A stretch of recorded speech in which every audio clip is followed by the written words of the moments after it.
It's a really small niche. We're in a really good spot as far as being the only mosaic art school online. Our competition is pretty slim, which is wonderful. I don't think anyone would come in and be able to really replicate what we're doing. We have over 10,000 that have been part of Mosaic Arts Online. And my husband, who's a PhD in chemistry but really good tech, said, why don't we try and do this online? We'll give him all the credit, because I was like, online what? No. We did not come at this with a business plan. We did not come at this with, oh, we got to get our this and our funnel and our everything like you and I were talking about. It's worked though. They're selling out. Hello and welcome to the Art of Selling Online Courses. We are here to share winning strategies and secret hacks from top performers in the online course industry.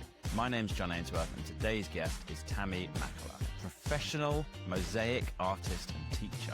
Tami has been creating art all of her life and mosaic art for over 20 years. In 2009, she started the Santa Barbara School of Mosaic Art, based on her love for mosaic art and wanted to share her passion with other creative people. And Tammy and her husband Jerry also own Mosaic Arts Online and Create Arts Online. And both of these are online schools that are their full-time job when they're not hosting retreats in Todos, Santos or other parts of the world.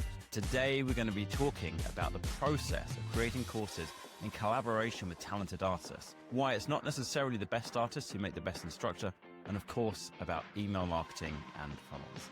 Tammy, welcome to the show. Thanks, John. It's really great to be here. So tell everybody a little bit about what kind of courses are you making and who are they for? We are making, obviously, online courses, and our focus in Mosaic Arts Online is mostly on mosaic art, mixed media mosaic art, because mosaic art has such a range of being from traditional to very contemporary now, also at a lot of different levels of mosaic artists. There's hobbyists that just want to get started and try something new and don't have a lot of materials, and it goes all the way to the more advanced students that want to learn from people that really have mastered the art over years and maybe have even studied in Italy, where that's pretty much like the birthplace of mosaic art in that way.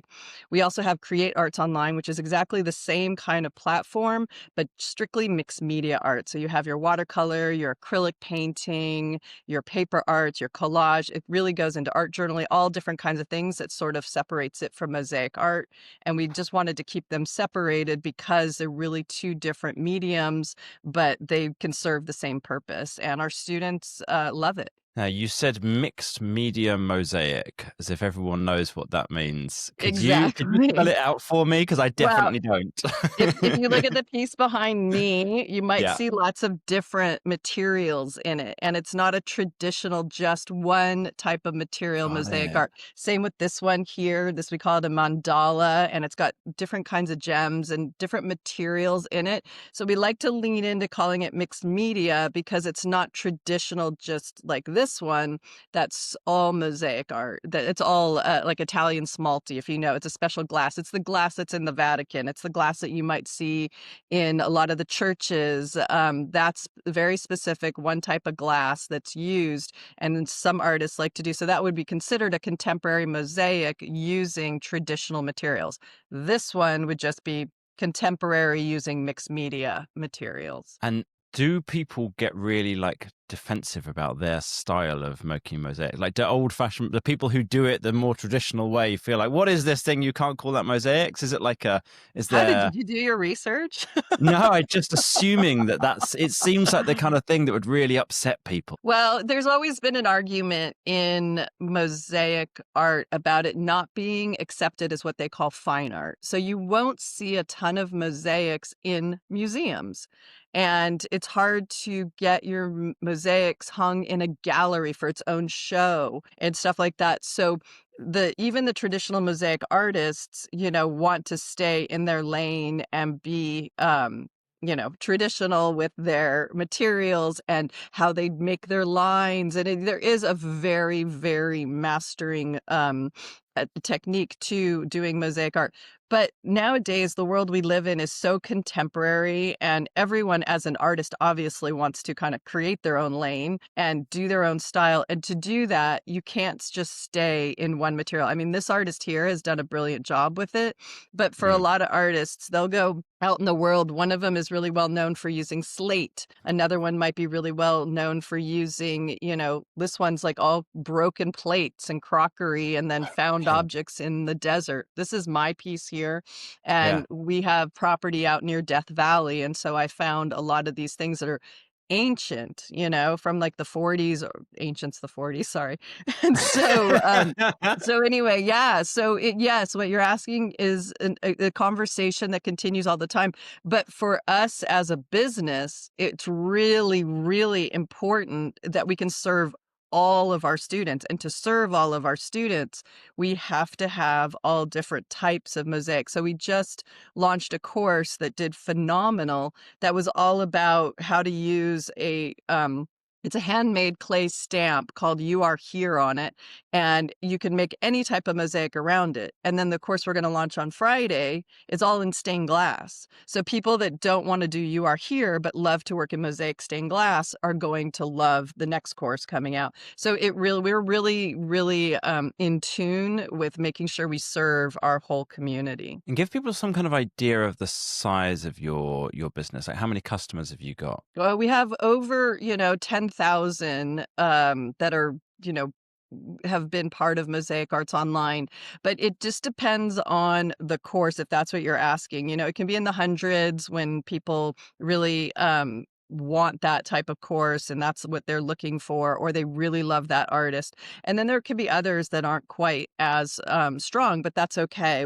All of our courses are evergreen. We don't turn any of them off. We want our students to be able to come in at any time. If someone finds Mosaic Arts Online, we want them to have the selection, which that might be part of our slightly Achilles heel, is we have so many to choose from. It is a little overwhelming. So we really lean into our categories and make sure people, when they come in, can really search either for the artist or for the style or the material they want to work with. And all of those are, in the category search bars. And do you make any of the courses? Do they all made by these other artists? Like, how does it all work? I do my own courses. I'm actually in the process right now of doing this one in like a mini version, because people really are interested in how to adhere those broken pieces up there that are the found objects so they can last a long time. And that piece is over 3 or 4 years old. So I'm teaching, really, it's important to teach the right adhesives and how to make sure they're going to stay and how to place them so it doesn't look like a hot mess.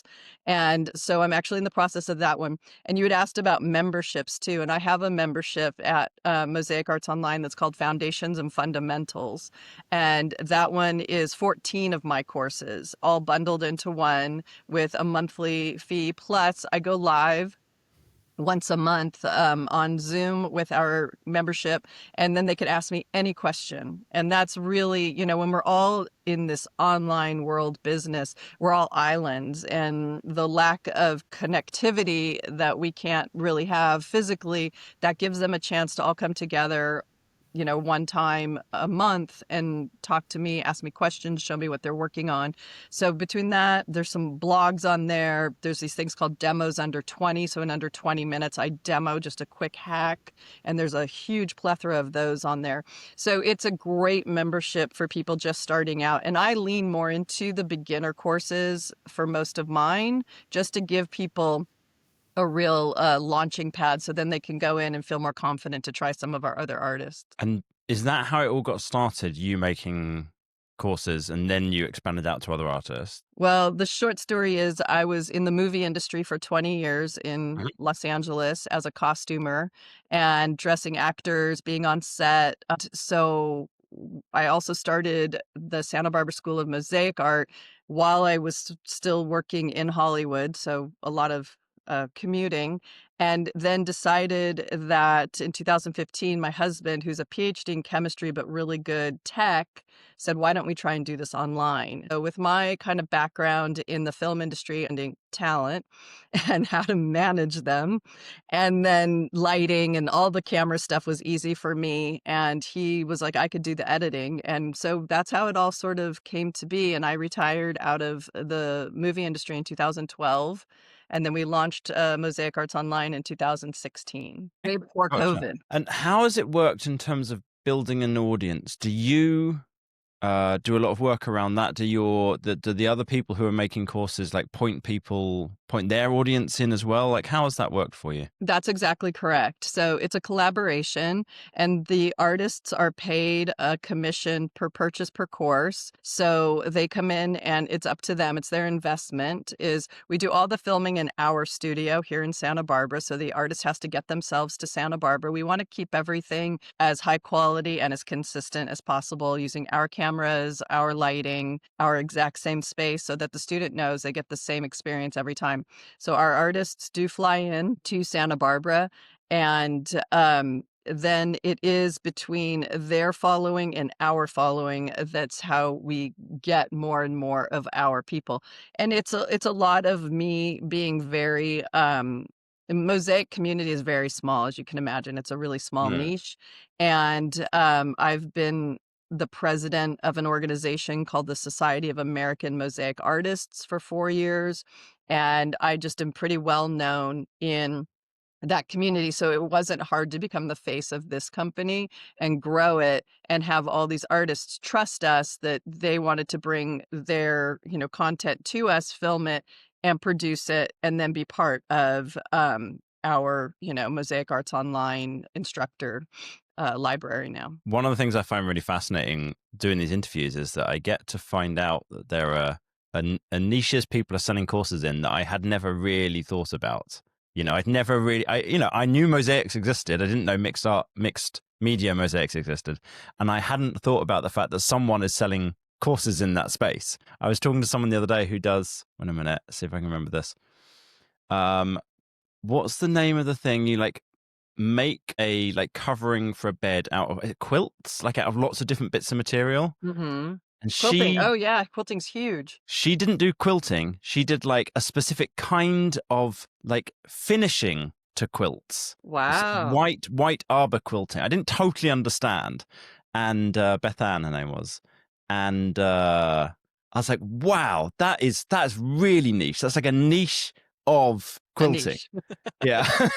Well, I mean, in being a part of Teachable for so long, I've been in a lot of roundtables and different discussions and master classes with them, and you just can't believe the amount of different content. I mean, you can because you do this for a living. But yes, how to build a shoe, how to, it just goes on, and some of it I don't even understand. But yeah, no, it's really, really pretty fascinating. And obviously a lot of it was born out of during the pandemic. And that was kind of the genius of my husband. I will give him all the credit because I was like, online what? No, we did not come at this with a business plan. We did not come at this with, oh, we got to get our this and our funnel and our everything like you and I were Yeah. talking about. And it's worked though. So I kind of I'm much more of an organic person, as you can tell. I sort of am an artist. That's all I am. I'm an artist that likes people, that knows how to do what I do now, but it took some training, but it had some background. But it's really, it I don't know, it just works for what we do, but we are an anomaly. We really are. And the pandemic really helped us because we had already launched in 2016. We did launch Create Arts Online, but again, it was all being prepped. We had 9 courses already in the, into the platform and everything when the pandemic hit. Yeah. So yeah, it's been interesting to see how other people just took it as an opportunity and it's changed their life, which has been phenomenal to see. It's wonderful, isn't it? Hmm. Talk to me about the way that you are making sales. How much of it is by doing like email launches when you do a new course or when you got a discount or whatever out to your email list? How much of it is just like drive-by sales, people going to the website and buying something? It's a good question. I'm in a mastermind group with a few other Teachable creators, and it's just so we can bounce things off each other and stay in touch. And it just keeps coming back every time to email. Email is, as we all know, the conversion of how it's going to happen. And so we really try and grow our email list just by, whatever, YouTube, Instagram, the different things that people can find us. Drive by would be part of it, but not as probably strong as you would think for us. Um, and again, like we're not big on funnels and things like that, which I would like to do more of. But for right now, really it's our hardcore lovers of both Mosaic Arts and Create Arts Online that keep purchasing courses, and they really love the opportunity to learn in their own space, on their own schedule, being able to watch it over and over and over again. All of our courses have lifetime access, which is really important. Um, and so the testimonials really are what, to this day, 10 years later, just blow my mind and make us keep doing what we do. So how often will you run a promotion, either because it's a new course or because you're doing a discount, trying to just make extra sales? Like, is that every month? Is it a couple of times a year? Like, what's normal for you? Well, we launch courses anywhere from 1 to 2 a month per Oh, platform. a And month. Wow. yeah. Okay. Yeah, Gosh. we barely take a break. If it depends what time of the year it is, it depends. So we have lots of launches. And again, that's because of the content of the other artists. Talking to solo creators and how they have to completely like create new content, make a new course. How do they do it? That's kind of the beauty of how, again, we're that anomaly where we bring in a new artist and I could be filming. I filmed the entire month of August. I barely had a break, but we just pack them all in, and then we have a queue that we can launch throughout the next like 4 or 5 months, because they'll also come in and shoot 2 or 3 courses at a time. Mm. So we can stack them up, and then a course will launch on a Friday, and we do come out with a discount. It's usually an amount that equals around 10%, and then that launch actually goes for 10 days. I know a lot of people say that's a long time, but we do really well capturing with our type of audience and demographic, catching them on the first and the second weekend. So it launches on a Friday and goes all the way till the following Sunday. And in the middle, we always do an email that we call our tips and tricks. And so we give them free content from that artist that usually relates to the course or something. And our audience loves that. We get a lot of feedback from that, just giving them a little something in the middle of the launch to remind them if they still want the course, great. If they don't, here's something that you can use in your practice as a mosaic artist. So we do that. And then we have 2 sales a year. We do Black Okay. Friday for 6 days, and that's 20% off. And then we used to do 4 sales a year, and they were just getting too close together and they were sort of diluting everything. So now we're 2. And so in November, when we do Black Friday, 20% off. And then mine and my husband's birthday is in June, just a week apart. So we call it the birthday bash sale, and that's in June. So they're just over 6 months apart. And that's 15% off. Got it. And how does that tend to add up? Is that like, do you get a lot of sales in when you're doing those discounts? The 20%, everyone wants to spend their money, get the gift certificates and everything at Black Friday is huge. And we're just transitioning into this 2 sales from our 4. So Black Friday did phenomenal last year. So we suspect, hopefully, the economy, and I'm sure and have heard from other people, a little shaky right now here in the States. And then we'll see how the birthday sale goes. But, the summer can always be challenging because people are traveling. They have different things that they want to spend their money on, that sort of thing. So we'll see how that goes. And then who is responsible for putting together the sales page? Is that you, your husband? You got like somebody else who kind of comes in and works on those? How does that No, work? that's us. We work on it. We just worked with a consultant a few months ago to sort of freshen it up. We had a different image on there, but we use Teachable as our sales page because we don't sell anything else. So it wasn't really going to make sense to have a landing page somewhere else and then just have them go over to Teachable. So we've kept everything on Teachable as our sales page, our homepage, and then obviously where the courses are. And then I see you're doing order bumps on your Mhm. checkout pages, which is great. I love that. Mhm. Do you do you don't have them on all of the No, we courses, don't have do them. you? I mean, Teachable just again, we've been with Teachable for 10 years, and Teachable just released those not that long ago. So we haven't put them. It also depends if the artist has more than one course, because you can't use an order bump with a different artist. It has to be Oh, the same artist because of the way our payout works. got it. Okay, so if an artist has only got one course, then you can't have an order bump.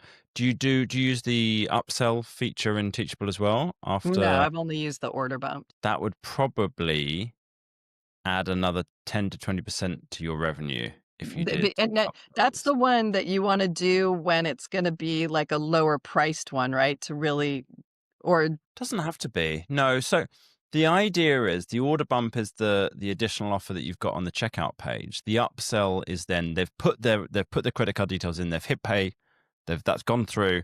Then the next page you show the upsell. And you don't have to you don't have to reinvent the whole offer for that because you've got it from a where you're selling the offer independently.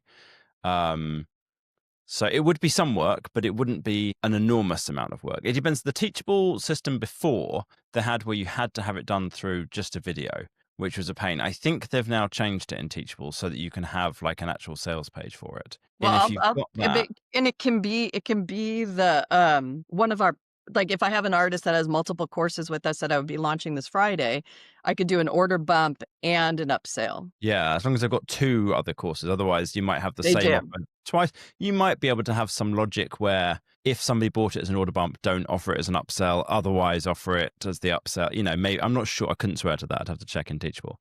But if Okay. they've got more than one, then you definitely can. They And do. what we This find is one has a lot. normally, sorry, go on. Sorry, this one has a lot of courses with us that's Okay, perfect. launching this Friday. We normally find that about 10 to 20% of people will buy the upsell if it's a good offer, if it matches well with the previous thing that the person's just bought, and if it's a good sales page. Now, obviously, those things aren't all guaranteed, so that's like not a hard and fast rule. But if you get everything right, it's about 10 to 20%. And so if it's the same kind of price, the second course, so let's say you got one for what we've got here, one for $227 from Joan Schwartz. If there was an upsell of another one for $200 and 10% of people bought it, that obviously adds another 10% to the revenue. So Oh, could interesting. could be And a big so, difference. but with the order bumps, we've been doing the order bumps where we've been taking off like 30% of the course Yeah. because you're here already, and if you get it, then you get this too. Yeah. So, and those have done well when we've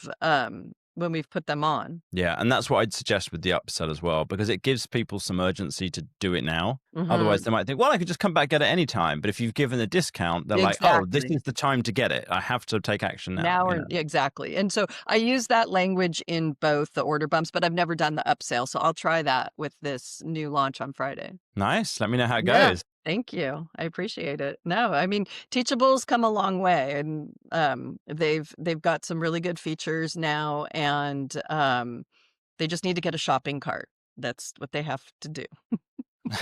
They don't have a shopping cart. Yeah, I mean, with courses generally, I don't know how many of the people buying from you want to buy multiple things, but like generally with courses, it's better that it goes straight to checkout because it's y- someone is then ready to take action straight away. My biggest thing with Teachable is that their checkout page is just badly designed. And if they improve that, then I think it would help customers feel more comfortable when they're going through the checkout process. If it was easier to have testimonials and if you could have better looking pages for checking out, and there's some things you can tweak. I'll show you actually an example. Let me think of one that's pretty good. This is, I believe, in Teachable. I'm just going to put it up on screen and I'll share screen with you. Shopping cart for us and other artists that have multiple courses, our customers would prefer that than to have to purchase and then purchase and then purchase, which they'll do. They'll buy multiple courses, but they have to go through the purchase process each time. Okay, yeah, absolutely. So do you think a lot of them want to buy Oh yeah, multiple especially ones during all in Black one go? Friday and our big sales. Yeah, no, that's fair. I understand that. Yeah. Okay. Right, I'm gonna share screen and show you a couple of different ones here. Let's see. Okay, so if you are listening, I'm going to try and describe this as we kind of go through.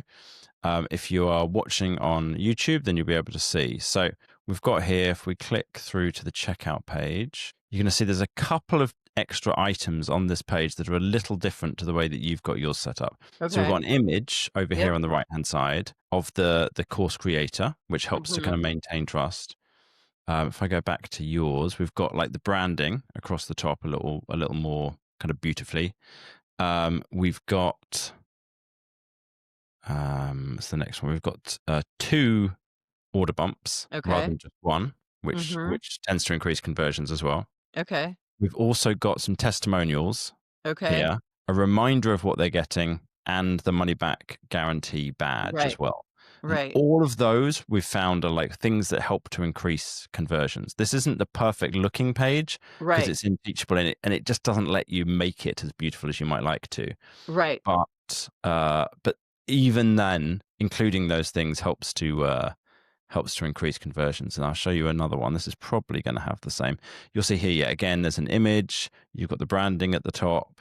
We've got two order bumps and we've got testimonials. This one doesn't have the guarantee on the page as well. Okay. All of those, if you tweak that on all your checkout pages, you would very likely, like almost definitely, see your conversions at that checkout stage All right. increase. I'll owe you a coffee next time I'm in London. Mhm. So what's the vision for you now? Like where do you want to get to next with the business? I just asked my husband that. I was like, "Hey, are we still doing this for 10 more years?"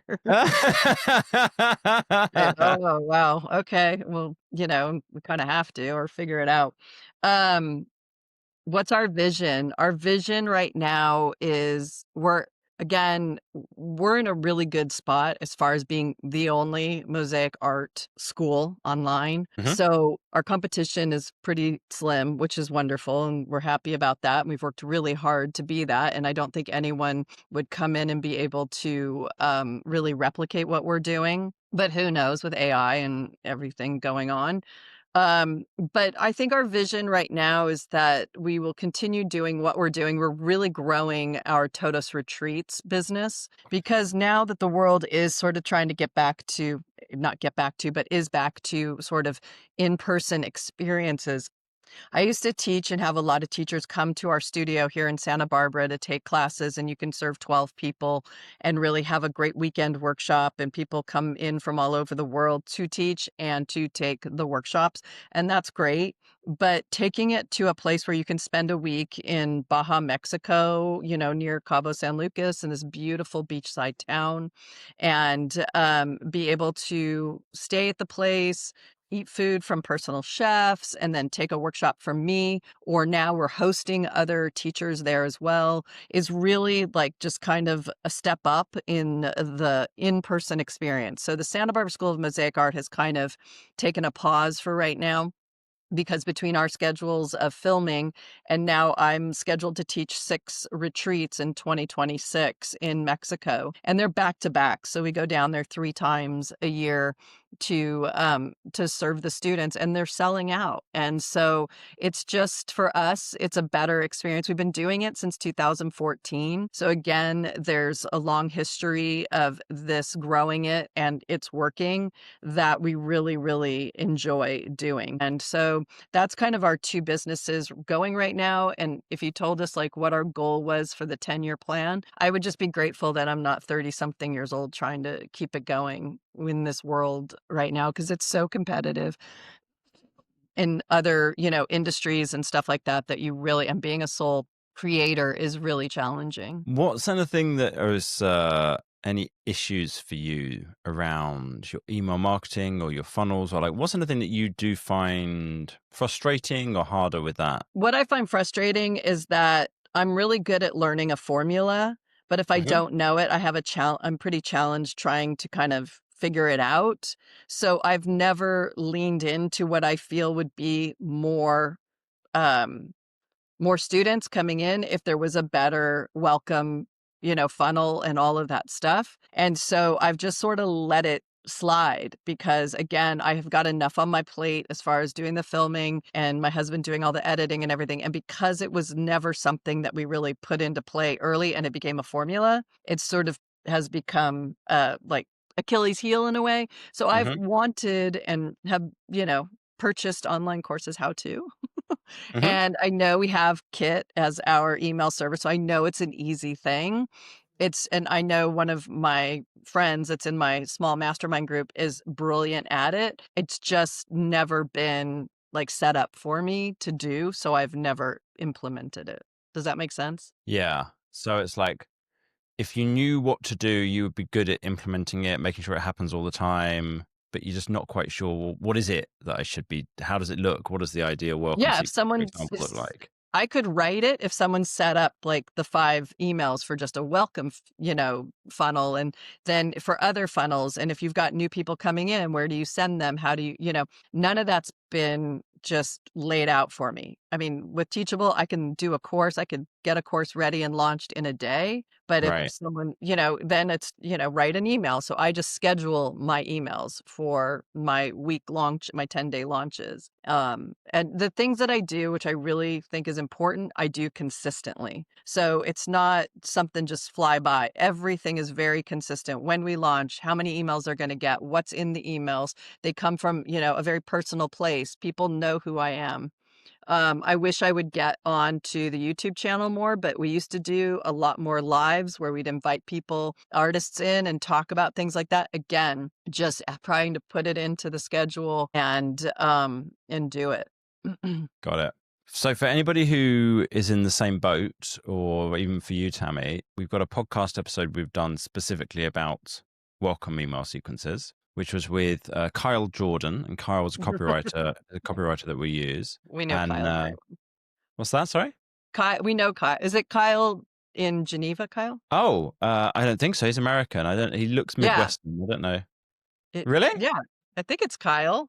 Yeah. Huh? We we've used Kyle. Wait, that's his last name, right?